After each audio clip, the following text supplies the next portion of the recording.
আমি football support করি না, আমি মেসি নেইমার এসব প্লেয়ারকে ছোট দাজ্জাল মনে করি। দাজ্জাল আসার আগে এগুলো ছোট ছোট দাজ্জাল এসেছে। কারণ একটা প্লেয়ার যদি আপনার মতো হাজার হাজার যুবককে মুহূর্তের মধ্যে পাগল করে দিতে পারে, আপনি দাজ্জাল আসতে ঈমান দিয়ে দিবেন। সেজন্য আমি এদেরকে দাজ্জাল মনে করি। এদের সাথে আমাদের কোনো সম্পর্ক নাই। এরা কোনোভাবেই আমাদের মুসলমানদের অনুসরণীয় ব্যক্তি হতে পারে। আমাদের অনুসরণীয় ব্যক্তি হলেন সিদ্দিক আকবর। কথা বলেন ঠিক কিনা বলেন? ফারুকে আজম ভাই বেঠিক হলে বেঠিক বলে দিয়ে, ঠিক হলে ঠিক বলে, নাহলে বেঠিক বলে দেন, অসুবিধা কি?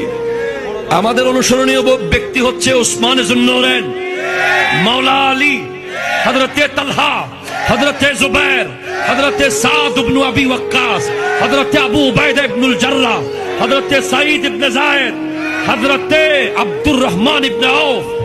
এরপর যদি অনুসরণ করতে চান, অনুসরণ করেন গাউসে সামদানি, কুতবে রব্বানি, শাহবাজে লামকানি, শাইখুল জিন্ন ওয়াল ইনস, শাইখুল কুল, হুজুর শেখ সুলতান সৈয়দ আব্দুল কাদের জিলানী।